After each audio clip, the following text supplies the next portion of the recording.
먼저 광고 드리겠습니다. 다음 주는 북쉐어링 합니다.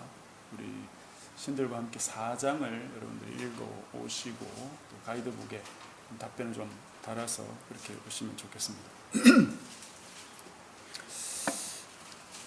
오늘은 지난주에 이어서 하나님의 역사에 대한 사람들의 반응 두 번째 시간인데요.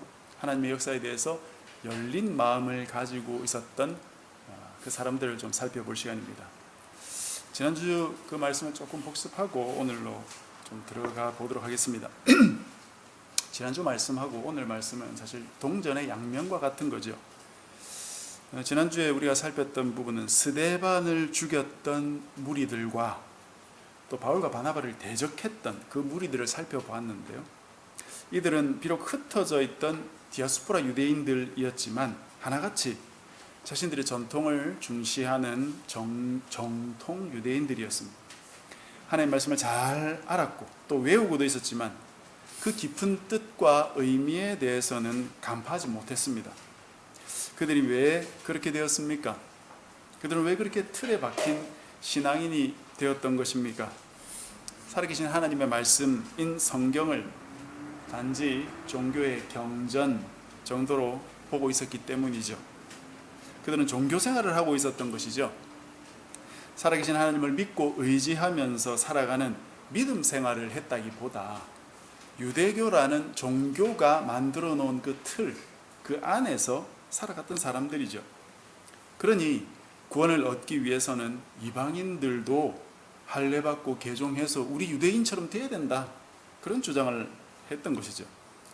유대인이 되지 않고 구원을 얻는다는 건 이들의 머릿속에서는 상상도 할 수 없었던 일이었습니다. 이방인들이 하나님의 백성이 될 것이라는 메시지는 구약 성경에 이미 나와 있었고요. 때가 되어서 하나님께서 이 약속을 성취하기 위해서 예수님도 보내시고 성령님도 보내시고 그렇게 하지 않았습니까? 그렇지만 유대교라는 종교에 파묻힌 사람들은 이 새로운 하나님의 역사에 대해서 마음을 열 수가 없었고 오히려 하나님을 대적하는 그런 사람들이 되었던 것이죠. 반면에 오늘 살펴볼 사람들은 하나님의 역사에 대해 열린 자세를 가진 사람들인데요. 대표적으로 베드로와 바울이 있습니다. 이들의 모습을 통해서 하나님의 다양한 역사에 대해 열린 자세란 도대체 어떤 것인가, 그리고 우리에게 열린 자세가 필요한 이유는 또 무엇일까, 그런 부분을 좀 함께 나누고자 합니다. 먼저 하나님의 역사에 대해서 열린 자세란 무엇일까? 하나님의 역사를 인정하고 따르는 것이다, 이렇게 단순하게 말할 수 있겠습니다. 사도행전을 보면 정말 흥미롭고 재미있는 내용들이 많이 나오는데요. 특히 베드로와 사울 두 사람의 투옥 이야기가 아주 드라마처럼 그렇게 재미있지요. 그 이야기들을 통해서 하나님께 열린 자세에 대해서 좀 살펴볼 수 있다고 생각이 드는데요. 먼저 베드로의 이야기를 한번 생각해 보십시오. 사도행전 12장에 나오는데, 때는 헤롯이 사도 야고보를 죽인 지 얼마 안 되던 시점입니다. 이 헤롯은, 그 헤롯 왕가는 에돔 출신으로 알려져 있어요. 이들이 유대인의 왕 노릇하는 것을 유대인들이 탐탁치 않게 여겼습니다. 에돔이 누굽니까? 야곱의 형 에서의 별명입니다. 창세기 보면 야곱이 형 에서의 장자권을 빼앗고 장자의 축복도 빼앗은 일로 인해서 에서는 야곱을 죽이려고 하죠. 그것 때문에 둘은 오랫동안 떨어져 지내야 되었습니다. 오랜 후에 다시 만났지만 야곱은 형을 겁내서 같이 살기를 원하지 않았죠.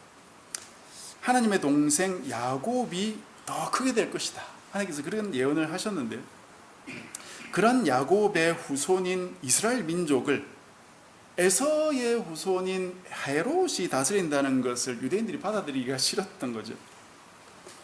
그런 사실은 헤롯도 잘 알고 있었습니다. 그래서 이 헤롯은 어떻게 하면 유대인들에게 인정을 받고 인기를 얻을 수 있을까, 그런 고민을 하다가 당시에 이 나사렛 이단을 유대인들이 극도로 혐오하는구나 하는 사실을 착안해가지고 그들을 처단하는 것이 유대인들을 만족시킬 수 있지 않을까, 그런 생각을 하게 된 것 같습니다. 그래서 사도 야고보를 제일 먼저 죽이게 된 거예요. 아니나 다를까 유대인들이 기뻐하는 모습을 보고 내친 김에 베드로까지 한번 죽여보자 해서 잡아서 감옥에 가두었어. 그러나 베드로 일은 자기 마음대로 되지 않았지요. 하나님께서 간섭하셔서 베드로가 탈옥을 하게 됩니다. 일은 아주 간단하게 진행됐습니다. 하나님께서 천사를 보내셔서 베드로 손에 묶었던 그 쇠사슬도 다 풀리게 하시고 감옥 문도 다 저절로 열리게 하셔가지고 베드로는 천사만 따라가면 저절로 탈옥할 수 있게 그렇게 되었어요. 밤에 일어난 일이기도 했지만 베드로 스스로도 이게 꿈인지 생신지 혼란스러울 정도로 아주 너무나 놀라운 방식으로 하나님이 베드로를 꺼내주셨죠. 이런 일을 우리가 성경에서 읽으면 어떤 생각을 합니까? 아멘, 할렐루야. 하나님께서 놀라운 일을 행하셨습니다. 기적을 일으키셨습니다. 우리 삶에도 이런 기적이 일어날 겁니다. 대부분 이렇게 결론 짓지 않습니까? 그리고는 우리들의 삶에 일어나는 다양한 문제들에 대해서도 하나님이 당연히 이렇게 역사하실 것이다, 그렇게 믿지 않습니까? 그래서 혹시 좀 좋지 않은 일이 일어나면 목사님들은 이런 성경의 예를 들어가면서 봐라, 하나님께서 구원해 주실 거다 라면서 은혜를 나누지만 그런 구원이 이상하게도 내 삶에는 좀 잘 일어나지 않는다, 그런 것만 깨닫는 기회가 되지 않는가 모르겠어요. 마치 머피의 법칙처럼 말입니다. 이상하다, 분명히 성경에는 하나님께서 자기 백성들을 구원하신다고 했고 구원하셨는데 왜 내 삶에는 이런 기적 같은 구원이 잘 안 일어날까? 혹시 그게 고민이 아닌지 모르겠습니다. 또 그런 생각을 가진 성도들에게 삶의 문제가 해결된다면 그건 하나님의 은혜요, 간증거리요, 역사의 현장이 되겠지만 반대로 문제가 해결되지 않고 그 고통이 오래가고 결국 큰 상처와 아픔으로 그 사건이 끝나게 된다면 성도들은 어떤 반응을 일으킵니까? 주변 성도들은 그런 어려움을 당한 형제 자매들을 향해서 그래 조금만 더 참아보자 하면서 뭐 성경 말씀으로 위로하기도 하고 그렇게 하겠지만 속으로는 저 성도의 어떤 믿음에 문제가 있는 게 아니냐, 저 문제가 저렇게 안 좋게 끝나면 믿음에 어떤 문제가 있지 않을까, 그런 생각 하지 않습니까? 저 사람이 문제가 있으니까 저렇게 고생을 하는 게 아닐까라고 막연히 생각하지 않느냐 이 말이에요.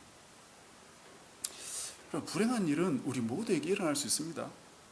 어떤 형제는 사고로 팔다리를 잃고 화상을 입고 장애를 가지고 평생 살아가야 됩니다. 어떤 자매는 사고로 신경 부분이 고장이 나가지고 평생 누워가지고 남의 도움을 받으면서 살아야 되는 그런 사람도 있습니다. 어떤 사람들은 사고가 아니라 태어날 때부터 그런 장애를 가지고 평생 살아가야 되는 사람들도 있죠.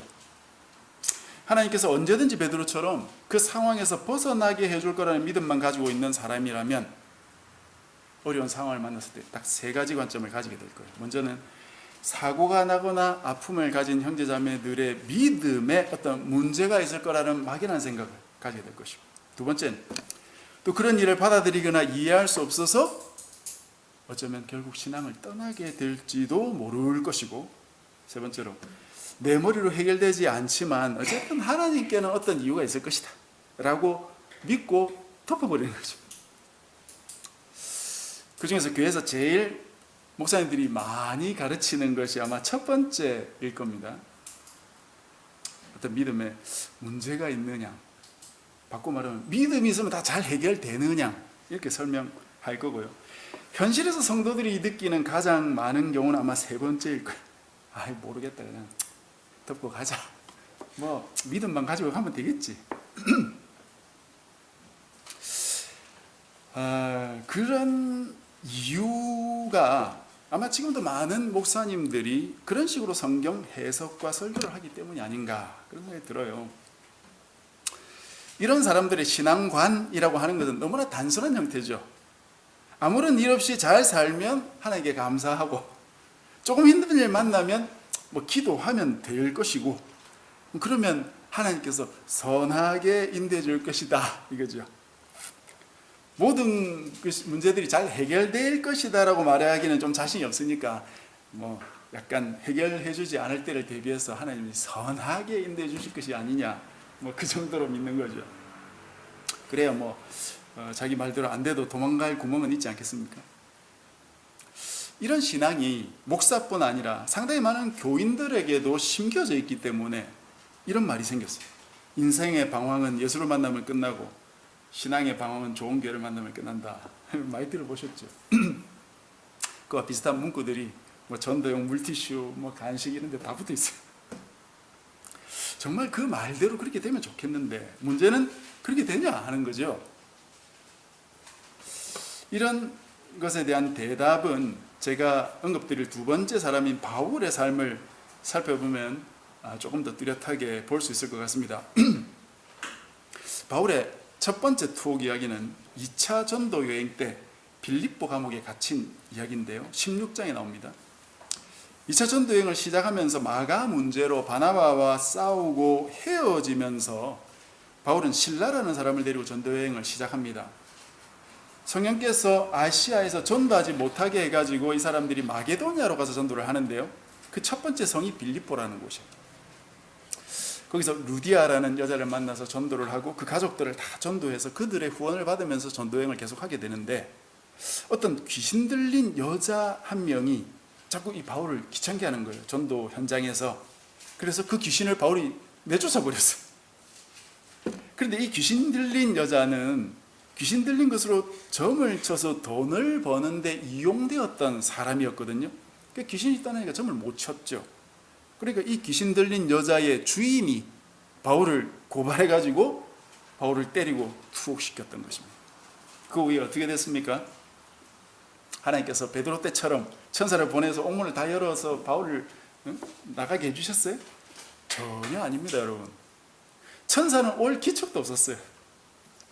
그럼에도 불구하고 바울과 실라가 그 감옥에서 하나님을 찬송하고 기도했어요. 그러자 어떤 일이 벌어졌습니까? 그 지진이 그 옥터에 지진이 나가지고 옥터가 다 깨뜨려지면서 옥문도 다 열려버렸죠. 사람들의 메인 쇠사슬도 다 풀려버렸다고 돼 있어요. 여기까지 읽고 나면 목사님들이 또 무슨 설교를 합니까? 그거 봐라. 저번에는 베드로를 바로 풀어줬지만 이번에는 바울을 하나님이 시험하신다. 감옥에서 풀어주지 않아도 감사할 수 있느냐? 그거 시험하는 거다, 하나님이. 그래서 문제가 해결되지 않아도 일단 감사하고 봐라. 감사해야 된다. 무조건 감사해야 된다. 힘들어도 감사, 울어도 감사, 고통스러워도 감사. 그러면 하나님께서 해결해 주실 거다. 많이 들어보셨죠, 이제? 뭐 이런 얘기를 들으면 일리도 있고 감동도 있지 않습니까? 그렇게 하면 마치 진짜 될 것처럼. 이런 설교와 나눔을 하는 사람들의 근본 전제는 이 땅에서 우리가 만나는 문제들에 대해서 우리가 믿음 또는 감사로 반응하기만 하면 하나님이 해결해 주실 거다 하는 거죠. 뭐 이게 복음이 아니라고 누가 말할 수 있겠습니까? 우리 모든 건 하나님께로부터 왔고, 요업도 말했듯이 하나님이 복도 주시지만 화도 주시니까 모든 것이 다 하나님께 주신 거다 하면 감사하면서 받을 수 있겠죠. 근데 문제는 이때 바울이 아멘 할렐루야 하면서 옥문을 박차고 감옥을 나가지 않았다는 데 있어요, 여러분. 바울은 감옥이 문이 열리지 않아도 감사하면 하나님이 열어주실 거다라는 믿음을 가지고 있지 않았다는 거예요. 그냥 그 감옥에서 하나님을 찬송하고 싶었던 겁니다. 그냥 하나님께 기도하고 싶었던 거예요. 물론 마음이 뭐 힘들어서 그럴 수도 있겠지만 하나님을 찾고 싶었던 거예요. 그냥 바울은 그렇게 하자 문이 열렸던 거예요. 지진이 나서. 그죠? 어떻게 됐습니까? 옥문이 다 열린 걸 보고 죄수들이 탈출한 줄 알고 간수가 자결을 하려고 했어요. 그때 바울이 우리가 여기 있으니까 자결하지 마라. 우리 도망 안 간다. 그리고 막았고, 그때 이 간수가 바울을 보면서 감동을 받아가지고 자기와 가족들이 다 바울이 전하는 그 복음을 다 받아들였죠. 그리고 나서는 감옥에서 나갔습니까? 안 나갔어요. 바울은 감옥 안에 그대로 있었어요. 그 다음날 상관들이 부하를 보내가지고 바울을 뭐 별 죄가 없으니까 풀어주려고 그러니까 바울이 그들한테 말을 전했어요. 아니 너희들이 지금 로마 사람인 우리를 죄도 정치 않고 이렇게 막 패더니 이제는 그냥 나가란 말이냐? 말도 안 된다. 상관들 보고 직접 와서 데리고 나가라 그래라. 그 사람들이 아유 로마 사람이었냐 하는 이야기를 듣고 두려워가지고 와서 직접 이렇게 나가도록 하거든요. 왜냐 로마 사람들은 원래 태형을 때리는 걸 못하게 돼 있었어요. 그래서 그들이 와서 데리고 나간 겁니다. 그럼 바울이 왜 이렇게 행동한 겁니까?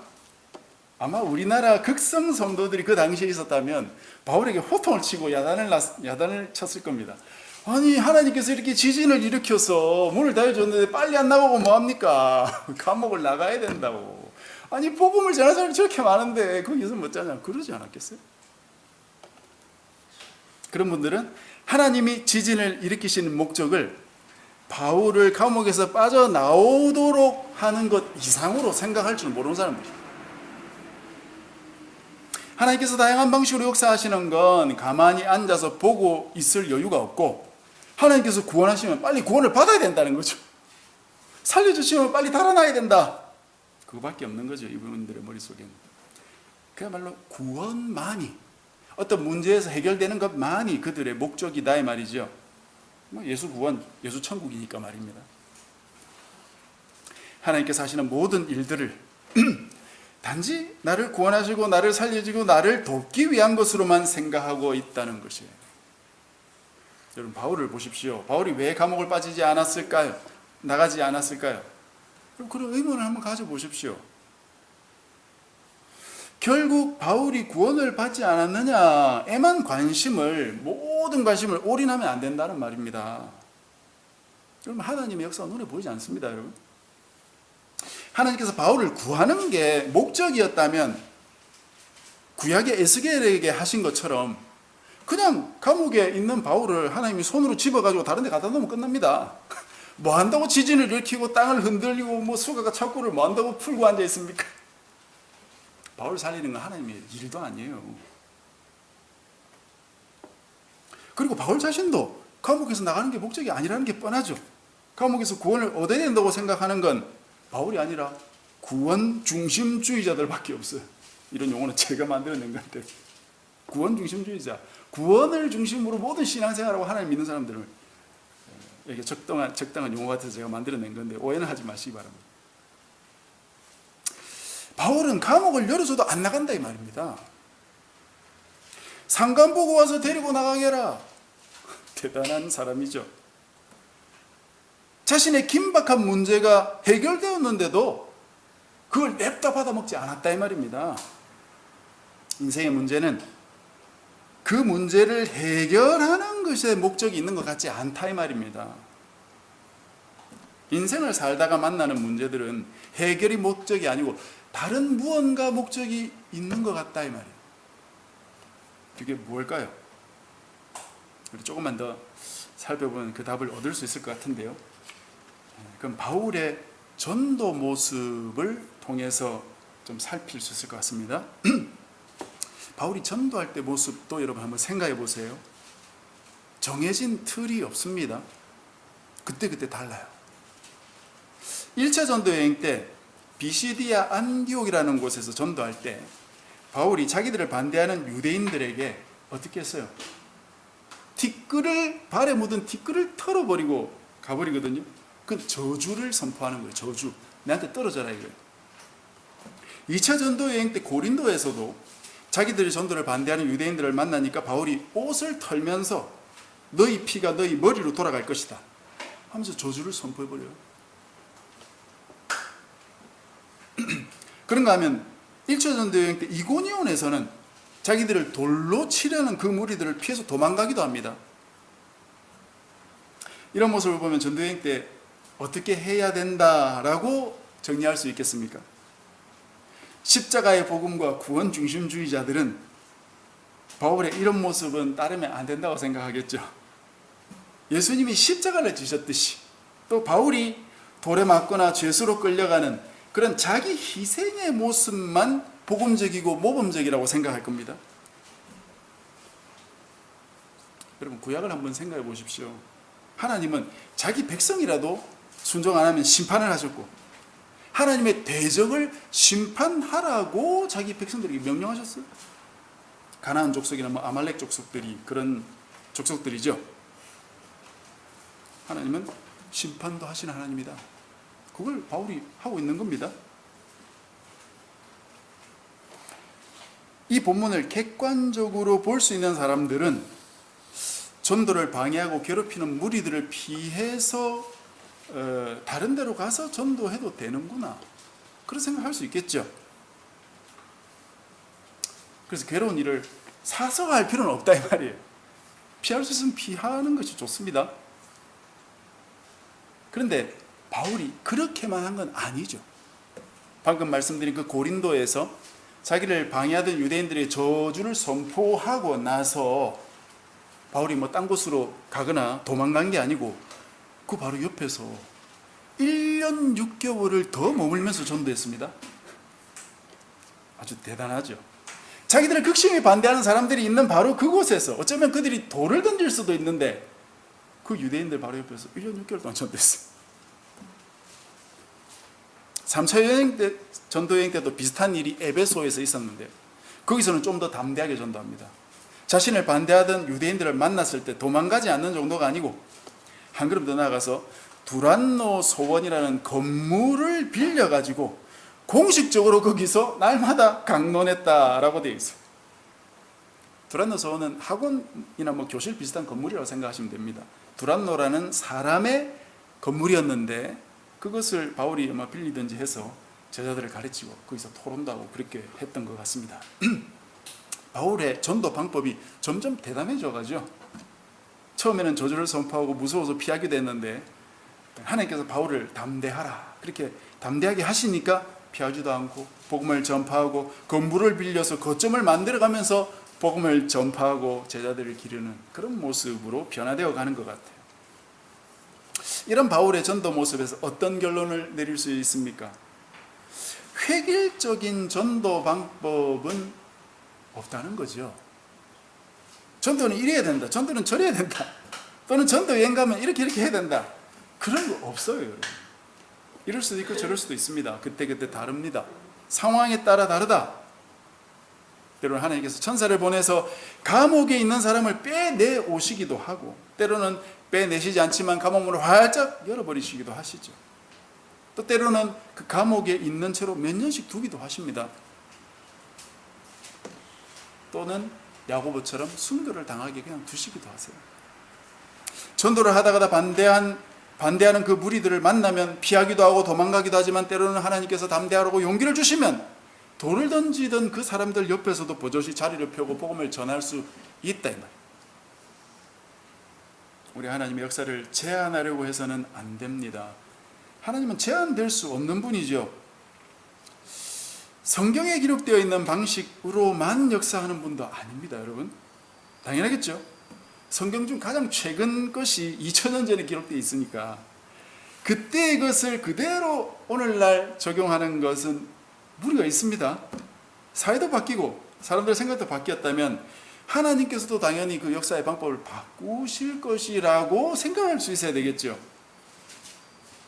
우리가 보는 사도행전 안에서만도 획일적으로 역사하지 않으시는 하나님이신데 어떻게 21세기 현대인들 각자에게 똑같이 역사하시겠어요?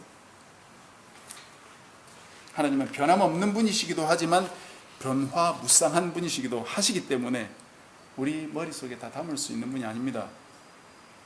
내가 하나님에 대해서 어떤 큰 은혜를 경험하고 어떤 놀라운 일을, 기적을 경험했다고 해서 나는 하나님을 안다라고 말할 수 없다 이 말이에요. 내가 하나님을 알았다고 말할 그때 하나님은 하나님의 역사의 방법을 바꾸실지도 모릅니다. 오히려 하나님, 저는 하나님을 알지 못하겠습니다 라고 겸손히 그분 앞에 무릎 꿇고 도움을 요청할 때 오히려 그분은 자신을 나타내시겠죠. 그렇다면 하나님께서 이토록 다양한 방법으로 역사하시는 이유가 무엇이냐? 이 부분은 방향을 약간만 바꾸어서 생각을 해보면 간단하게 답을 알 수 있습니다. 하나님은 하나님이 하고자 하시는 일이 있으신 거예요. 하나님이 하시고 싶은 일이 있으시고 하나님 그걸 완성하려고 하시는 것뿐입니다. 즉 우리가 사도행전을 통해 계속 깨달았듯이 하나님은 구약부터 이루시고자 약속했던 것을 신약에 와서 예수님과 성령님을 통해서 1차적으로 이루셨고 이제 그 일을 사도들과 제자들을 통해서 이루시려는 것뿐이죠. 단순히 말씀드려서 온 세상 백성을 다 하나님 백성으로 삼기 위해서 이런 일도 하고 저런 일도 하고 계신 거예요. 하나님은 한 영혼이라도 더 하나님 백성 만드시려고 온갖 수단을 사용하시려는 것뿐이다 이거죠. 강팍하게 꽉 막힌 영혼들에게 때로는 성경 말씀을 아주 날카롭게 가지고 와가지고 바울 같은 학자와 토론을 통해서 깨뜨리기도 하시고, 때로는 아예 땅을 흔들어 버려서 지진이 나기도 하시고, 때로는 저주를 퍼붓기도 하시고, 우리가 최근에 읽었듯이 유라굴러라는 광풍을 이용해서 그런 일을 하기도 하시죠. 하나님의 백성들에게는 다양하게 역사하시는 것을 또 보여주세요. 감옥에도 꺼내주시기도 하고, 감옥만 부수어버리고 친히 꺼내지 않으실 때도 있고, 오랫동안 감옥에 있도록 그냥 내버려 두실 때도 있고, 순교를 당하게 하실 때도 있다 이 말이에요. 이 모든 경우에 하나님은 한 영혼이라도 하나님의 생명의 말씀을 듣고 하나님 백성이 되도록 일하고 계신다 하는 점에서 동일하다 이겁니다. 그걸 우리가 사도행전에서 보고 있는 것뿐입니다. 그러니 우리 인생에서 만나는 문제들도 이런 방향으로 정리를 해야 됩니다. 인생을 살아가다 문제를 만나면 어떻게 해야 됩니까? 그 문제를 해결하며 구원을 얻기 위해서 살아야 될까요? 내 인생의 문제들은 하나님께서 무언가 자신의 뜻을 이루기 위해 주신 것이 아닐까? 이 문제를 통해서 하나님께서 이루고 싶은 어떤 일을 하고 계신 게 아닐까? 그런 생각을 해보시라는 거예요. 바울도 자신의 삶에서 문제를 문제로 인식하기보다는 하나님의 뜻을 이루어가는 한 과정으로 보고 있지 않습니다. 우리의 삶을 좀 돌아보십시다. 여러분, 나의 문제는 뭡니까? 아직도 그 문제가 문제라고 생각하고 계십니까? 문제 너머에 있는 영원한 과제가 보이지 않습니까? 하나님의 과제, 하나님의 뜻, 하나님의 약속과 성취, 그걸 무엇이라 부르든 하나님께서 내 삶에 개입하셔서 나와 함께 하시고자 하는 일, 그 일을 하며 살면 되는 거 아니겠습니까? 하나님의 다양한 역사에 대해서 내가 취해야 할 자세가 좀 정리가 되십니까? 이번 한 주간 여러분 이 말씀을 좀 잘 묵상하고 정리를 해 보셨으면 좋겠습니다. 그래서 참으로 온전한 하나님 백성이 되어서 나도 이 시대에 하나님께서 하시고자 하시는 일이 무엇일까? 그것을 고민해보고 그 일에 우리가 쓰임받게 되면 참 그거보다 더 큰 복이 없겠죠. 그래서 이런 일에 쓰임받는 우리 모두가 되면 좋겠습니다. 그래서 온전한 삶의 목적 가운데 그것이 내 삶에서 이루어지는 것을 보면서 기쁨으로 살아가는 우리 모두가 되시기를 주님의 이름으로 간절히 축복합니다.